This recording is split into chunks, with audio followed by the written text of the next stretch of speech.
Praise the Lord. आप सभी को जय मसीह की। एक बार फिर से परमेश्वर का धन्यवाद करती हूँ कि परमेश्वर ने हमें जीवन दिया, सांसें दी और एक बार फिर से ये दिन दिखाया कि हम उसमें परमेश्वर का धन्यवाद कर सकें। आइए आप सभी को जय मसीह की और प्रार्थना के साथ और इस वचन के साथ जो परमेश्वर ने हमें दिया है, इस वचन से आज हम सीखेंगे। जैसा कि सब्त का दिन है और आज भी सब्त का दिन है और जो मैं चैप्टर पढ़ने जा रही हूँ वो भी सब्त का दिन है। और यहाँ पर लिखा है कि लूका 13 और उसकी 10 आयत से इस तरह से लिखा है कि सब्त का दिन वह एक आराधनालय में उपदेश कर रहा था। वहाँ एक स्त्री थी जिसे 18 वर्ष से एक दुर्बल करने वाली दुष्ट आत्मा लगी थी और वह कुबड़ी हो गई थी और किसी रीति से सीधी नहीं हो सकती थी। यीशु ने उसे देखकर बुलाया और कहा, हे नारी, तू अपनी दुर्बलता से छूट गई। तब उसने उस पर हाथ रखे और वह तुरंत सीधी हो गई और परमेश्वर की बड़ाई करने लगी। इसलिए कि यीशु ने सब्त के दिन उसे अच्छा किया था। आराधनालय का सरदार रिसिया कर लोगों से कहने लगा, 6 दिन हैं जिसमें काम करना चाहिए, अतः उन्हीं दिनों में आकर चंगे हो, परंतु सब्त के दिन में नहीं। यह सुनकर प्रभु ने उत्तर दिया, हे कपटियों, क्या सब्त के दिन तुम में से हर एक अपने बैल या गधे को थान से खोलकर पानी नहीं ले जाता, पानी पिलाने के लिए नहीं ले जाता? तो क्या उचित था कि यह स्त्री जो अब्राहम की बेटी है, जिसे शैतान ने 18 वर्ष से बांधे रखा था, सब्त के दिन इस बंधन से छूट जाती। जब उसने ये बातें कही तो सब उसके विरोधी लज्जित हो गए और सारी भीड़ उन महिमा के कामों को जो वह करता था आनंदित हुई। यहाँ पर आज हम ये जो वचन पढ़ रहे हैं, सब्त का दिन, जैसा कि सब्त हमारे लिए नहीं है, सब्त जो था वो यहूदियों के लिए था। और जैसा कि हम देखते हैं कि परमेश्वर का जो ये वचन है, लूका जो कि डॉक्टर था, जिसने यीशु मसीह पर विश्वास किया और विश्वास करने के बाद उसने इस घटना को गॉस्पल में लिखा कि एक ऐसा दिन था जब यहूदी जो थे सब आराधनालय में जाते थे और यीशु भी वहाँ जाते थे आराधनालय में। और जब वो आराधनालय में गए तो यहाँ पर एक स्त्री थी जिसको दुष्ट आत्मा लगी थी। यहाँ पर हम देखते हैं कि वो अब यहूदी भी थी, क्योंकि यहाँ पे लिखा है कि यह स्त्री जो इब्राहिम की बेटी है, जिसे शैतान ने 18 वर्ष से बांधे रखा था, तो वो यहूदी भी थी और उसे दुष्ट आत्मा ने घेरा हुआ था। लेकिन वो उसी दिन नहीं आई थी कि मंदिर में आज आराधनालय में यीशु मसीह आया। वो रोज़ आती होगी, मीन्स हर सब्त के दिन आती होगी। उसे नहीं मालूम था कि आज का सब्त का दिन और आज का आराधनालय में जाना उसके लिए चंगाई का दिन होगा, छुटकारे का दिन होगा। वो जो 18 साल से इसी उम्मीद से थी, जो कि ना तो अपना सर उठा सकती थी, ना ही किसी को देख पा सकती थी, क्योंकि वो कुबड़ी होने के कारण ना तो वो किसी को देख पाती होगी और ना ही वो ढंग से खाना खा पाती होगी, ना ही वो सही से सो पाती होगी। तो दुष्ट आत्मा जो थी उस औरत के अंदर जो थी, उसको एक ऐसी बीमारी, ऐसी मतलब दुर्बलता लग गई थी, ऐसी उसकी हालत हो गई थी कि वो सीधी नहीं खड़ी हो सकती थी।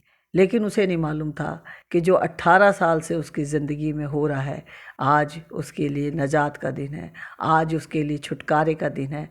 आज उसके जीवन में एक ऐसा दिन आने वाला है जो 18 साल से जिसकी उम्मीद भी उसने शायद ना की हो कि कब मुझे छुटकारा मिलेगा। लेकिन वो आराधनालय में आई और जब वो आराधनालय में आई तो उसे यीशु ने बुलाया। हम देखते हैं कि यहाँ पर यीशु उसे बुलाता है। आज वो हर एक व्यक्ति को बुलाता है जो भी यीशु को पुकारता है या यीशु के पास अपनी दुर्बलता को लेकर आता है, चाहे वो किसी तरह की भी दुर्बलता, चाहे किसी तरह की भी परेशानी क्यों ना हो, बीमारी क्यों ना हो, अगर वो यीशु के पास आता है, क्योंकि यीशु छुटकारा देना चाहता है, तो आज मौका है कि इंसान प्रभु यीशु मसीह के पास आए, क्योंकि ये स्त्री, इसे नहीं मालूम था कि आज मेरा छुटकारे का दिन है। ये स्त्री जिसे दुष्ट आत्मा ने जकड़ रखा था, यहूदी थी और प्रभु के घर में आई, आराधनालय में आई। आज हम देखते हैं कितने लोग ऐसे हैं जो कि चर्चों में जाते हैं, लेकिन उन्हें भी पता नहीं किसी तरह की तकलीफ़ होती है, किसी तरह की परेशानी होती है। अगर वो भी इस विश्वास के साथ आते हैं कि प्रभु सिर्फ तू ही है जो मुझे छुटकारा दे सकता है, तू ही है जो मुझे इस रोग से, बीमारी से या परेशानी से छुटकारा दे सकता है। कितने लोग हैं आज जो शैतान की जकड़न में हैं, जो कि वो इसी ताक में लगा रहता है कि किस तरीके से मनुष्य को नाश कर दे। तो छुटकारा अगर पाना चाहता था इंसान और चाहता है, और आज भी अगर वो तैयार है, तो यीशु के पास आए, क्योंकि यीशु बुलाता है। यीशु कहता है कि ए बोझ से दबे और थके मांदो, मेरे पास आओ, मैं तुम्हें विश्राम दूंगा। तो यीशु ने जब उस औरत को देखा तो यीशु ने उसे अपने पास बुलाया, और जब वो स्त्री उसके पास आई तो यीशु ने क्या करा, उस पर हाथ रखे, और जैसे ही यीशु ने उस पर हाथ रखे वो सीधी हो गई। यीशु ने यहाँ पर उसे और कुछ नहीं कहा कि तू पापी है या तू पाप में जी रही है, या उसे कुछ नहीं कहा, बल्कि उस पर हाथ रखे और वो सीधी खड़ी हो गई। तो हम यहाँ देखते हैं कि यीशु मसीह हम जैसी भी हालत में हैं वो हमें बुलाता है। वो ये नहीं कहता इसे छोड़कर तब मेरे पास आना, क्योंकि हम उसके पास जाते हैं अपने छुटकारे के लिए, उसके पास जाते हैं अपने पापों से छुटकारा पाने के लिए, हम उसके पास आते हैं अपनी बीमारी से छुटकारा पाने के लिए, हम उसके पास आते हैं अपनी परेशानी को लेकर। वो ये नहीं कहता कि इसे छोड़कर मेरे पास आ, बल्कि वो कहता है बोझ से दबे और थके मांदो, मेरे पास आओ, मैं तुम्हें विश्राम दूंगा। तो यहाँ हम देखते हैं कि आराधनालय में और भी तरह के लोग थे। एक तो वो थी स्त्री जो 18 साल से परेशान थी, लेकिन उसने आराधनालय आना नहीं छोड़ा होगा, लेकिन उस दिन उसे चंगाई मिली जिस दिन यीशु वहाँ था, यीशु जिस दिन आराधनालय में आए। लेकिन क्या ये जो ऋषियाने वाले जो लोग हैं, जो आराधनालय के सरदार हैं, जो कहते हैं कि आराधनालय में वो जाते थे और आराधनालय के अंदर तोरा पढ़ते होंगे, तोरा पढ़कर वो सुनाते होंगे वहाँ पर, लेकिन तब तक उसको चंगाई नहीं मिली, क्योंकि तब तक वो लोग व्यवस्था में चल रहे थे। और व्यवस्था के बाद जैसे ही अनुग्रह आया तो उन्हें कुछ करने की ज़रूरत नहीं पड़ी, उस औरत को भी कुछ कहने की ज़रूरत नहीं पड़ी, क्योंकि यीशु ने उसे देखा कि ये चंगाई के लिए आती है, ये चंगा होना चाहती है, क्योंकि यीशु ने उसे देखते के साथ ही उसे अपने पास बुलाया। आज भी यीशु हर एक व्यक्ति को अपने पास बुलाता है। मैं और आप अपने जहाँ भी हम लोग काम करते हैं या जहाँ भी हम रहते हैं, वहाँ हम लोगों को यही कहते हैं कि यीशु ही हमारे पापों से हमें छुटकारा दे सकता है। कोई किसी के पापों से कोई किसी को छुटकारा नहीं दे सकता, लेकिन यीशु है। तो यहाँ हम देखते हैं कि जो आराधनालय के सरदार थे वो लोगों से कहने लगे, 6 दिन है जिनमें काम करना, अतः इन्हीं दिनों में आकर चंगे हो, परंतु सबत के दिन नहीं। क्योंकि वो सबत को एक बड़ा दिन मानते थे, एक महान दिन मानते थे कि इसी दिन हम परमेश्वर की आराधना करें। लेकिन आज हम अनुग्रह में, हमें ये नहीं है कि आज हम किसी बंधन में, क्यों? क्योंकि हमें प्रभु यीशु मसीह ने स्वतंत्रता दी है, और वो स्वतंत्रता के लिए पौलुस भी इस बात को बताता है।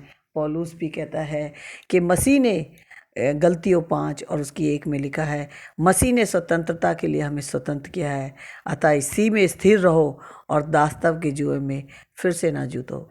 क्यों? क्योंकि मनुष्य अभी तक उसी रीति रिवाजों में, उसी जकड़न में फंसा हुआ है जिसमें वो चलता आ रहा था। लेकिन प्रभु यीशु मसीह हमें छुटकारा देने के लिए आया, ताकि हम इन रीति रिवाजों से, और वो जो हम रीति रिवाजों को पूरा कर रहे हैं, उनमें से हमें छुटकारा देने के लिए प्रभु यीशु मसीह आया। और यहाँ हम देखते हैं कि सबत के दिन ही वो लोग जो थे आराधनालय में जाते थे, लेकिन आज हमारे लिए अनुग्रह का समय है। आज हमें किसी दिन की ज़रूरत नहीं है, बल्कि हर दिन परमेश्वर ने हमारे लिए बनाया। और यहाँ पर लिखा है कि दूसरी तरह के लोग जो थे वो आराधनालय में तो आए, लेकिन उनके अंदर कपट था, उनके अंदर आनंद नहीं था, बल्कि कपट था। तो हम यहाँ देखते हैं कि एक तरह के लोग होते हैं जो कलीसिया में आते हैं, वो छुटकारा पाने के लिए आते हैं। एक तरह के लोग होते हैं कि वो किसी के आनंद में आनंदित नहीं होते, किसी के छुटकारे में आनंदित नहीं होते। अंदर से उनके अंदर जो होता है वो कपट होता है। और यहाँ हम देखते हैं कि जो आराधनालय के सरदार थे उनके अंदर भी कपट था, और उन्हें भी यीशु मसीह ने क्या कहा, हे कपटियों। यीशु मसीह ने उन्हें क्या कहा, हे कपटियों। तो प्रभु आज एक एक के हृदय को देखता है, एक एक के दिल को देखता है कि वो अंदर से क्या है। अगर उसके अंदर से कपट है तो वो कहता है, हे कपटियों, क्या तुम अपने बैल या गधे को थान से खोलकर पानी पिलाने के लिए नहीं ले जाते? जब तुम अपने जो घर में तुमने पशु पाला है, जब उसका इतना ध्यान रखते हो, तो मैं तो दुनिया में इसलिए आया हूँ ताकि जो कोई विश्वास करे वो नाश ना हो, बल्कि हमेशा की ज़िंदगी पाए। प्रभु यीशु मसीह संसार में इसलिए आया था, खाली यहूदियों के लिए नहीं, यहूदियों के बीच में ज़रूर आया। वो यहूदियों के बीच में आया ताकि लोग उसे जानें, लेकिन उन्होंने ना जाना। इसीलिए परमेश्वर ने पौलुस को तैयार किया, और यीशु मसीह ने पौलुस को दर्शन दिए और कहा, हे शाऊल, हे शाऊल, तू मुझे क्यों सताता है? तो वो नहीं जानता था कि जो यीशु मसीह के लोगों को सता रहा है वो यीशु को सता रहा है। वो नहीं जानता था, पौलुस नहीं जानता था कि वो यीशु मसीह के लोगों को सता रहा है। आज भी कितने लोग हैं जो नहीं जानते, जो यीशु के लोगों को सताते हैं। लेकिन प्रभु यीशु मसीह हर एक का प्रभु है। वो एक जाति का प्रभु नहीं है, एक देश का प्रभु नहीं है, वो हर एक देश का है, क्योंकि उसने कहा जाओ और जाति जाति के लोगों में मेरा सुसमाचार सुनाओ। उसने ये नहीं कहा कि तुम सिर्फ इस्राएल के में ही रहना, नहीं, उसने इस्राएल से बाहर जाने के लिए भेजा है। और हम यहाँ देखते हैं कि वो स्त्री जो कि इब्राहिम की बेटी थी, 18 साल से शैतान की जकड़न में थी, उसे शैतान से छुटकारा नहीं मिला था, उसे उस बीमारी से छुटकारा नहीं मिला था।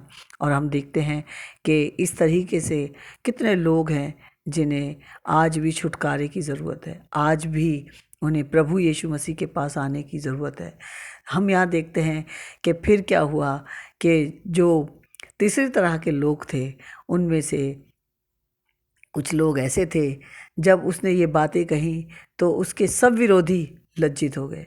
जिनके अंदर कपट था, जिनके अंदर घमंड था, आज भी मनुष्य के अंदर घमंड है, मैं है, लेकिन जितने भी लोग वहाँ पर इस तरह के थे वो लोग लज्जित हुए, और सारी भीड़ उन महिमा के कामों से जो वह करता था आनंदित हुई। तो यहाँ हम देखते हैं कुछ लोग ऐसे भी हैं जो आनंद मनाते हैं, कुछ लोग ऐसे भी हैं जो किसी के छुटकारे से, किसी की तरक्की से आनंद मनाते हैं, कुछ लोग ऐसे हैं जो किसी की तरक्की से आनंद नहीं मनाते। लेकिन आज हमें अपने आप को देखना है कि आज हम कहाँ हैं, किस किस क्षेत्र में है। क्या हम ऐसा तो नहीं, कपटी तो नहीं, क्या हम ऐसा तो नहीं, हम किसी की तकलीफ़ को देखकर खुश तो नहीं होते कि हाँ अच्छा है ये दुख में पड़ा है। लेकिन हम देखते हैं कि लूका 4 और उसकी 33 आयत में भी इस तरह से लिखा है,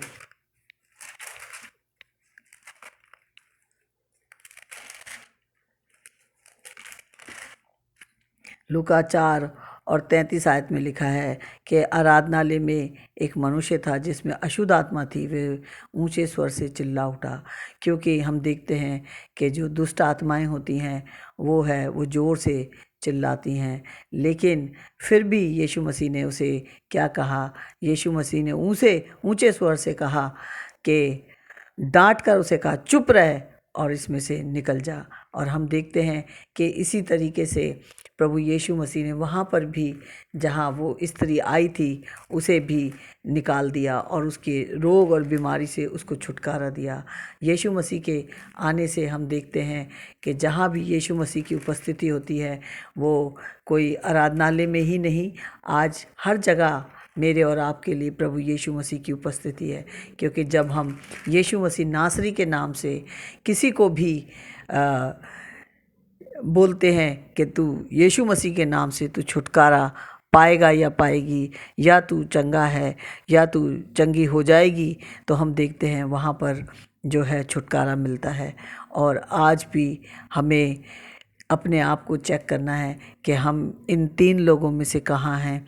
अगर कोई दुख या तकलीफ़ या परेशानी या पीड़ा में है तो उसे यीशु मसीह के पास आना है, क्योंकि यीशु मसीह आज भी चंगाई देता है, आज भी छुटकारा देता है। बल्कि हमें उन लोगों की तरह नहीं जो कपटी हैं, जो लज्जित हो जाते हैं, लेकिन हमें उन तरह लोगों के साथ होना चाहिए कि जो आनंदित होते हैं जब एक भाई या बहन किसी दुख से, तकलीफ़ से या पीड़ा से आज़ाद होता है, तो हमें उसमें आनंद मनाना चाहिए, आनंदित होना चाहिए कि परमेश्वर ने मेरे भाई या बहन को चंगाई दी। आइए हम प्रार्थना करें। महान जीवित पिता परमेश्वर, धन्यवाद करती हूँ इस सुंदर दिन के लिए, समय के लिए। पिता, मैं आपसे प्रार्थना करती हूँ इस समय जो भी इस वचन को सुने, प्रभु जी देखे वीडियो को, अगर वो किसी दुख से, तकलीफ़ से, पीड़ा से, परेशानी से है तो उसको छुटकारा देना प्रभु जी।